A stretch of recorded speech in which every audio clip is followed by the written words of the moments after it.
कुछ ही समय में सच में चमत्कार होता है और मारुति 800 मर्सिडीज में बदल जाती है। पैसों की अथाह बारिश हो जाती है, भक्तों की भीड़ जमा हो जाती है और पॉलिटिकल कनेक्शन बन जाते हैं। और वही बाबा जो लोगों का जीवन बदलने की बात कर रहा था, उन्हें मोक्ष प्रदान करने की बात कर रहा था, वो खुद अपनी सुरक्षा के लिए बॉडीगार्ड्स इकट्ठे कर लेता है और एक बहुत महंगा वकील भी अपॉइंट कर लेता है। सवाल उन्हीं से पूछे जाएंगे जो आयोजन करते हैं, जिनकी जिम्मेदारी है इन लोगों की सुरक्षा की, उन लोगों को सेफ रखने की और जिंदा रखने की। पर जब आप उनसे सवाल पूछते हो तो जवाब मिलता है कि ये सब कुछ दुश्मनों की साजिश है, शरारती तत्वों की साजिश है। लाखों लोगों का सत्संग होता है। सत्संग के बाद बाबा अपनी गाड़ियों, बॉडीगार्ड्स और लवाजमे के साथ बाहर निकलते हैं। कुछ भक्त उन्हें बाहर निकलता हुआ देखते हैं और उनकी तरफ दौड़ पड़ते हैं। बाबा भी भक्तों को देखकर कुछ पल के लिए रुक जाते हैं। भक्त उनकी तरफ दौड़ रहे होते हैं कि बाबा के चरणों की धूल मिल जाए या बाबा का आशीर्वाद मिल जाए तो हमारा जीवन तर जाएगा, बाबा हमें मोक्ष दिलाने में मदद करेंगे। सबसे आगे वाले भक्त जब बाबा के चरण छूने और उनके चरणों की धूल लेने झुकते हैं, पीछे आने वाले भक्तों की भीड़ से दब जाते हैं, कुचल जाते हैं। ये सब भगदड़ देखकर बाबा अपने लवाजमे के साथ वहां से निकल पड़ते हैं। भगदड़ इस हद तक मचती है कि वहां पर चीख पुकार मच जाती है, हजारों लोग घायल हो जाते हैं और कम से कम 130 लोग मारे जाते हैं। बाबा, प्रशासन या बाबा के चेले चपाटे इस भीड़ को मैनेज करने के लिए, इस भगदड़ को मैनेज करने के लिए कुछ भी नहीं करते। आपको ये घटना काल्पनिक या किसी मूवी का सीन लग रहा होगा, बट रिसेंटली ये दर्दनाक हादसा यूपी के हाथरस में हुआ, जहां 130 से भी ज्यादा लोगों की मौत हो गई सिर्फ भगदड़ मचने की वजह से। भगदड़ मची भोले बाबा उर्फ नारायण साकार हरि उर्फ सत्यपाल के सत्संग के बाद। शर्म आती है ये कहते हुए भी कि भगदड़ से होने वाली मौतों की भारत में ये कोई पहली घटना नहीं है और ऐसी घटनाएं आम हैं।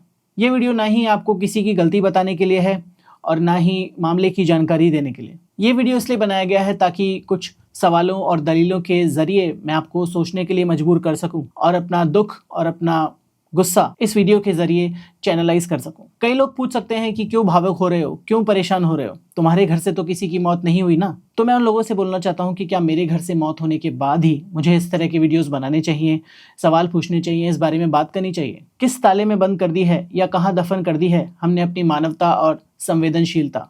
पर मेन सवाल ये नहीं है। मेन सवाल ये है कि कब तक हम अंधविश्वास और अंधश्रद्धा के पीछे भागते रहेंगे?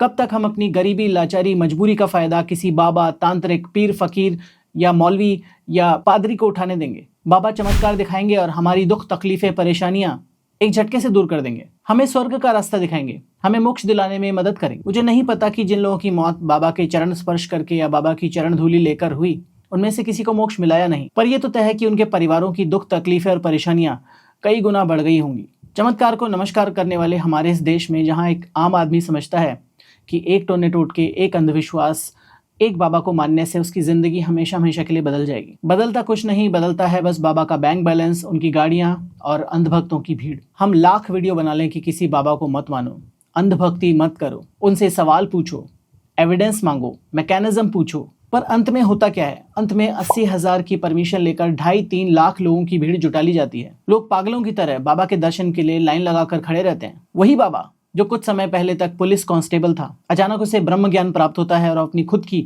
मारुति 800 में घूम घूम कर खुद का ही प्रचार करने लग जाता है। कुछ ही समय में सच में चमत्कार होता है और मारुति 800 मर्सिडीज में बदल जाती है। पैसों की अथाह बारिश हो जाती है, भक्तों की भीड़ जमा हो जाती है और पॉलिटिकल कनेक्शन बन जाते हैं। पर दुख की बात यह है कि भोले बाबा के भोले भक्तों के साथ ऐसा कोई चमत्कार नहीं होता।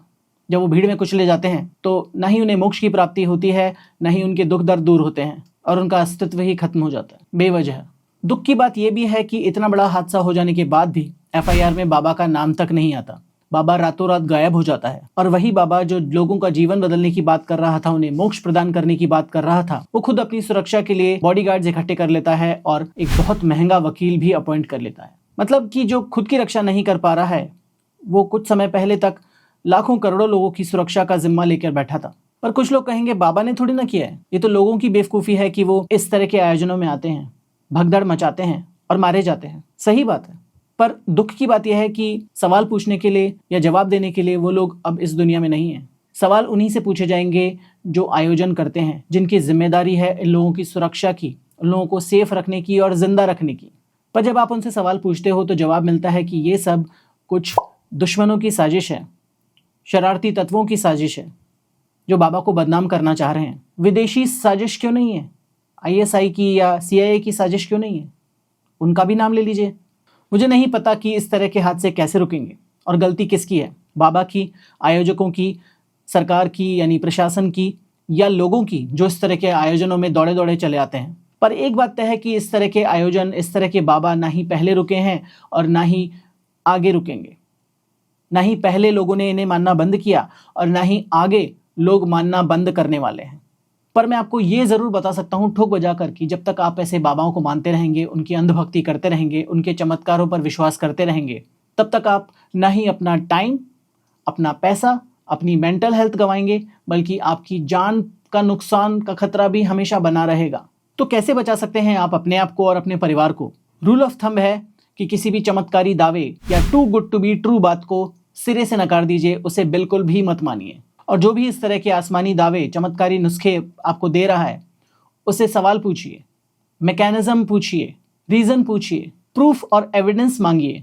जो बात कह रहा है उसका क्या प्रूफ है, क्या सबूत है? हम जैसे साइंस कम्युनिकेटर्स से तो आप सवाल पूछते ही हैं और आपको दिन रात जवाब मिलते भी हैं। बस आपको इन बाबाओं से, इन फेथ हीलर्स से भी सवाल पूछने शुरू करने हैं। और कल को आपको इन बाबाओं से कोई गोलमोल जवाब भी मिले तो उसे बाबा का प्रसाद मानकर संतुष्ट होकर मत बैठ जाइए। उनसे प्रति प्रश्न कीजिए, बार बार काउंटर क्वेश्चन कीजिए और तब तक उनसे काउंटर क्वेश्चनिंग, प्रति प्रश्न करते रहिए जब तक कि आपको कोई एविडेंस बेस्ड, मैकेनिज्म बेस्ड जवाब, सेटिस्फैक्टरी जवाब नहीं मिल जाता या फिर दावा करने वाला खुद की गलती नहीं मान लेता। बेसिकली इन बाबाओं को रॉन्ग नंबर मानना शुरू कर दीजिए और इनके दावों की पड़ताल करना शुरू कर दीजिए। सोचना आपको ही शुरू करना पड़ेगा, अंधविश्वास में मानना आपको ही बंद करना पड़ेगा। आपको ही तय करना पड़ेगा कि आपके लिए क्या जरूरी है। क्या आप अपने आप को एजुकेट और इन्फॉर्म्ड बनाकर अपनी जिंदगी को बेहतर बनाना चाहते हैं, या फिर अपनी जिंदगी को नर्क बनाकर किसी काल्पनिक स्वर्ग के पोस्ट डेटेड चेक लेते रहना चाहते हैं? डिसीजन आपको लेना है, डिसीजन आपको ही लेना है। Be logical.